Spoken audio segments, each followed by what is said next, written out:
ഞാൻ Vinod Kumar, Idukki vigilance DFO ആണ്.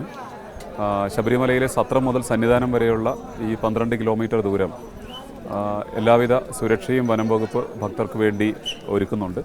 രാവിലെ 7 മണിക്കാണ് സത്രത്തിൽ നിന്നുള്ള ആദ്യ അയ്യപ്പ ഭക്തരെ കടത്തിവിടുന്നത്. അതിന് മുൻപായി തന്നെ വനം വകുപ്പ് ജീവനക്കാർ ഈ പരമ്പരാഗത കാനന പാതയിൽ ആനയോ മറ്റു ഏതെങ്കിലും വന്യജീവികളുടെ സാമീപ്യം അയ്യപ്പ ഭക്തർക്ക് ബുദ്ധിമുട്ടുണ്ടാവാതിരിക്കുന്നതിന് വേണ്ടി പരിശോധന നടത്തി അപ്രകാരമൊന്നും ഇല്ല എന്ന് ഉറപ്പ് വരുത്തിയിട്ടാണ് കടത്തിവിടുന്നത്. തിരിച്ച് സന്നിധാനത്തിൽ നിന്നാണെങ്കിൽ രാവിലെ 9 മണിക്ക് ഇതേപോലെ തന്നെ ഈ റൂട്ട് സേഫാണെന്ന് ഉറപ്പ് വരുത്തി മാത്രം കടത്തിവിടുന്നുണ്ട്. ഈ റൂട്ടിൽ വനം വകുപ്പിൻ്റെ തന്നെ സേവന താവളങ്ങളുണ്ട്. ഇവിടെ ഭക്തർക്ക് ആവശ്യത്തിനുള്ള ഭക്ഷണവും മറ്റു കാര്യങ്ങളുമൊക്കെ ഒരുക്കിയിട്ടുണ്ട്.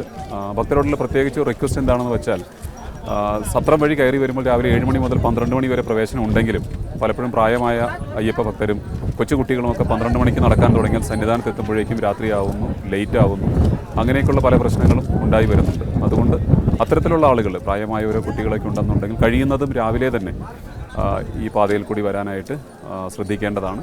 പാതയിലെ ബാക്കിയുള്ള എല്ലാവിധ സുരക്ഷയും വനം വകുപ്പ് ഒരുക്കി വരുന്നുണ്ട്. ഈ ഒരു സ്ഥലമെന്ന് പറയുന്നത് പുല്ലുമേടാണ്.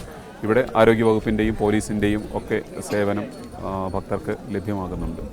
സത്രം മുതൽ സന്നിധാനം വരെയുള്ളൊരു ദൂരം 12 കിലോമീറ്റർ ദൂരമാണ്. അത് സ്വാഭാവികമായിട്ട് അറിയാവുന്ന പോലെ തന്നെ കാട്, കയറ്റവും ഇറക്കവും നിറഞ്ഞ ടെറൈൻ ഇത്തിരി ബുദ്ധിമുട്ടുള്ളൊരു വഴിയാണ്. പലപ്പോഴും റീൽസിലൊക്കെ കാണുന്ന പോലെ അത്ര സുഗമമായൊരു വഴിയായി കണ്ട് പല ഭക്തരും വരുന്നുണ്ട്.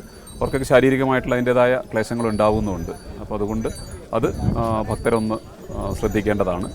വഴിയിലുടനീളം നമുക്ക് നമ്മളുടെ എക്കോ ഗാർഡ്സും വനം വകുപ്പ് ജീവനക്കാരുമുണ്ട്, ആംഡ് ഗാർഡ്സുണ്ട്.